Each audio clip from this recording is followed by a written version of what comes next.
ಎಷ್ಟೊತ್ತಾಯ್ತು? ಮಾಡ್ತೀನಿ ಜಲ್ದಿ 10 ನಿಮಿಷ. ಜಲ್ದಿ ಆಗ್ಬೇಕು, ಹೊಟ್ಟೆ ಹಸ್ದೈತಿ ಈಗ. Okay okay. Hello guys, so ಇವತ್ತು ನಾವು ಆಲೂ ಕುರ್ಮಾ ಮತ್ತು ಪುದೀನ ರೈಸ್ನ ಟ್ರೈ ಮಾಡ್ತಿದ್ದೀನಿ. ಸೊ ಲಾಸ್ಟ್ ವಿಡಿಯೋದಲ್ಲಿ ಚಿಕನ್ ಮತ್ತು ಚಿಕನ್ ಬಿರಿಯಾನಿನ ಯಾವ ರೀತಿ ಮಾಡೋದು ಅಂತ ಹೇಳ್ಕೊಟ್ಟಿದ್ದೆ. ಈ ವಿಡಿಯೋದಲ್ಲಿ ಆಲೂ ಕುರ್ಮಾ ಮತ್ತು ಪುದೀನ ರೈಸ್. ಸೊ ಸ್ಟಾರ್ಟ್ ಮಾಡೋಣ, ಲೆಟ್ಸ್ ಬಿಗಿನ್. ಮೊದಲು ಎಣ್ಣೆ ಹಾಕ್ಕೊಂಡು ಫ್ರೈ ಅಂದರೆ ಬಿಸಿ ಮಾಡ್ಕೊಳ್ಳೋಕೆ ಇಟ್ಕೊಂಡಿದ್ದೀನಿ. ಇವಾಗ ಜೀರಿಗೆ ಹಾಕ್ಕೊಳ್ತಿದ್ದೀನಿ, ಸ್ವಲ್ಪ ಜೀರಿಗೆ, ಹಾಗೆ ಇದೆಲ್ಲ ಮಸಾಲಾಸ್. ಆಯಿಲ್ನ ಕಡಿಮೆ ಫ್ಲೇಮಲ್ಲೇ ಇಟ್ಕೊಂಡು, ಅಂದರೆ ಮೀಡಿಯಮ್ ಫ್ಲೇಮಲ್ಲೇ ಇಟ್ಕೊಂಡು ಸ್ಟಾರ್ಟ್ ಮಾಡಿದ್ದೀನಿ. ಸಾರಿ ಗೈಸ್, ಇವತ್ತು ನಾನು ನಮ್ಮ ಮನೇಲಿಲ್ಲ, ಬೇರೆ ಅಣ್ಣನ ಮನೆಗೆ ಬಂದಿದ್ದೀನಿ. ಸೊ ವುಡನ್ ಸ್ಟಿಕ್ ಇಲ್ಲ. ನಾನು ಹೇಳಿದ್ದೆ ಐ ಪ್ರಿಫರ್ ವುಡನ್ ಸ್ಟಿಕ್ ಅಂತ. ಸೊ ಇವತ್ತು ಅದಿಲ್ಲ, ಸೊ ಅದಕ್ಕೆ ಇದನ್ನೇ ಯೂಸ್ ಮಾಡ್ತಿದ್ದೀನಿ.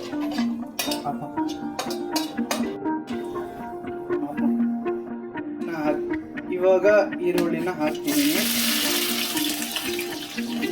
ಮತ್ತು ಮೆಣಸಿನ್ಕಾಯಿನ.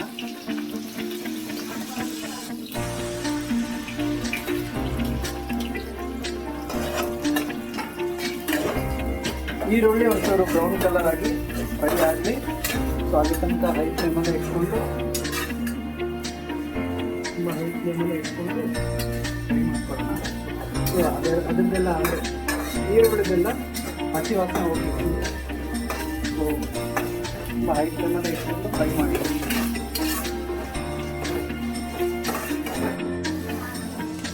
ಇವಾಗ ಶುಂಠಿ ಬೆಳ್ಳುಳ್ಳಿ ಪೇಸ್ಟ್ನ ಹಾಕ್ತಿದ್ದೀನಿ, 1 ಸ್ಪೂನ್ ಆಗೋಷ್ಟು, 1.5 ಸ್ಪೂನ್ ಆಗೋಷ್ಟು. ಹೈ ಫ್ಲೇಮಲ್ಲೇ ಫ್ರೈ ಮಾಡ್ತೀನಿ.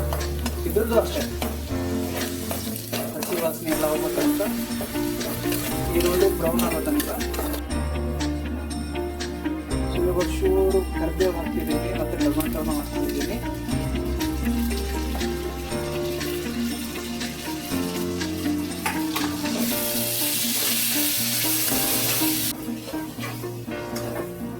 ನೀವು ಈರುಳ್ಳಿ ಮತ್ತು ಟೊಮೆಟೊನ ಮಿಕ್ಸಿ ಹಿಡ್ದು ಹಾಕೊಂಡ್ರೆ ಇನ್ನೂ ಬೆಟರ್ ಆಗುತ್ತೆ, ಬಿಕಾಸ್ ಗ್ರೇವಿ ತಿಕ್ಕಾಗಿ ಬರುತ್ತೆ. ಈ ಥರ ಮಾಡೋದ್ರಿಂದ ಚೂರು ಟೈಮ್ ಕನ್ಸ್ಯೂಮಿಂಗ್ ಆಗುತ್ತೆ ಮತ್ತು ಅಷ್ಟೊಂದು ಗ್ರೇವಿ ತಿಕ್ನೆಸ್ ಬರೋದಿಲ್ಲ. ಸ್ವಲ್ಪ ಗೋಡಂಬಿನೂ ಹಾಕ್ತಿದ್ದೀನಿ. ಫ್ರೈ ಮಾಡ್ಕೊಂಡಿದ್ರೆ ಬೆಟರ್ ಆಗಿರ್ತಿತ್ತು, ಬಟ್ ಇವಾಗ ಹಾಕ್ಕೊತಿದ್ದೀನಿ, ಏನಾಗಲ್ಲ. ಆಯಿಲಲ್ಲಿ ಫ್ರೈ ಮಾಡಿಕೊಂಡ್ರೆ ಇನ್ನೂ ತುಂಬ ಟೇಸ್ಟಾಗಿ ಬರುತ್ತೆ.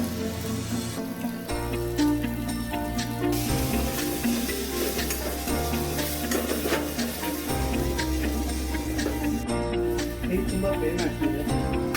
ನಾನು ಹೇಳಿದ್ನಲ್ಲ, ವುಡ್ ಸ್ಟಿಕ್ ಆದರೆ ಏನಾಗಲ್ಲ. ಇದು ಸ್ಟೀಲ್ದು ನನಗೆ ತುಂಬ ಕಷ್ಟ ಆಗುತ್ತೆ ಅಡುಗೆ ಮಾಡೋಕ್ಕೆ.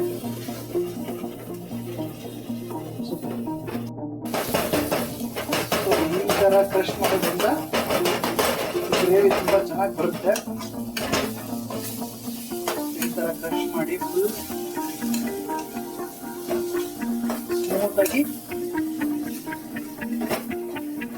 ಪೇಸ್ಟ್ನ ಫ್ರೈ ಮಾಡಿಕೊಂಡು, ಇವಾಗ ಸ್ವಲ್ಪ ಬಟಾಣಿ ಕಾಳನ್ನ ಹಾಕ್ಕೊಳ್ತೀವಿ, ಹಸಿ ಬಟಾಣಿ ಕಾಳು.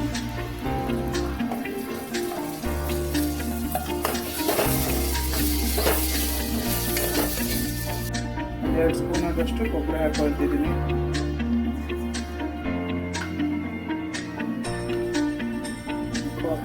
ಗ್ರೇವಿಗೆ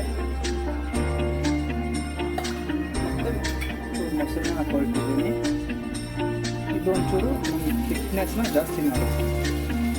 1 ಕಪ್ ಆಗೋಷ್ಟು ನಾನು ಮೊಸರನ್ನ ತಗೊಂಡಿದ್ದೀನಿ. ಆಲೂಗಡ್ಡೆನ ಹಾಕ್ತಿದ್ದೀವಿ. ಇದನ್ನು ಬರೀ ಸ್ಲೈಸ್ ಮಾಡಿ, ಅಂದರೆ ಕಟ್ ಮಾಡಿ ಇಟ್ಕೊಂಡಿರೋಂಥದ್ದು. ಇದನ್ನೇನು ಮಿಕ್ಸಿಗೆ ಹಾಕ್ಕೊಂಡಿಲ್ಲ, ಏನಿಲ್ಲ. ಡೈರೆಕ್ಟಾಗಿ ಆಲೂಗಡ್ಡೆನ ತೊಳೆದು ಕಟ್ ಮಾಡಿ ಇಟ್ಕೊಂಡಿರೋದು.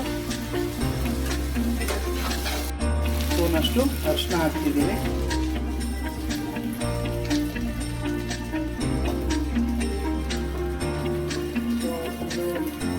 ನಮ್ಮ ಮನೆಯಲ್ಲೇ ಮಾಡಿರುವಂಥ ಖಾರ, ಇದನ್ನ ಒಂದು 2 ಸ್ಪೂನ್ ಹಾಕ್ತಿದ್ದೀನಿ. 2-2.5 ಸ್ಪೂನ್.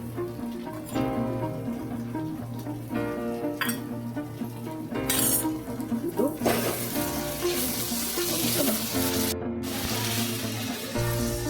ಒಂದು 2 ಗ್ಲಾಸ್ ನೀರನ್ನ ಹಾಕೊಳ್ತಿದ್ದೀನಿ.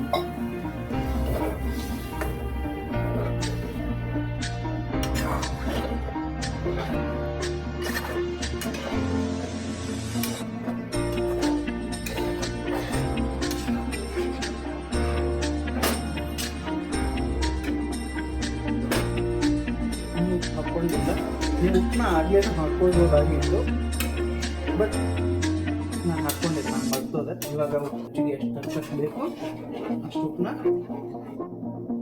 ನೀವು ಹಾಕೋಬೋದು. ಇದು ಇಲ್ಲಿ ದೊಡ್ಡ ಹಳ್ಳುಪ್ಪಿದೆ. ಸೊ ಇವಾಗ ನಾನು ಲಾಸ್ಟ್ ವಿಡಿಯೋದಲ್ಲಿ ಹೇಳ್ದಂಗೆ ಕೈಯಿಂದ ಹಾಕ್ಕೊಳ್ತಿದ್ದೀನಿ. ಒಂದು 2-3 ಆಮೇಲೆ ಒಂದು ಕುದಿ ಆದಮೇಲೆ ಒಂದ್ಸಲ ಆದಮೇಲೆ ಎಷ್ಟು ಬೇಕೋ ರುಚಿ ನೋಡಿಕೊಂಡು ಮತ್ತೆ ಒಬ್ಬನ ಸೇರಿಸ್ಕೊಳ್ಳೋದು. ನೋಡಿ ಫ್ರೆಂಡ್ಸ್, ನೋಡಿ ಗೈಸ್, ಈ ಥರ ಕುರ್ಮಾ ಬಂದಿದೆ, ಚೆನ್ನಾಗಿರುತ್ತೆ.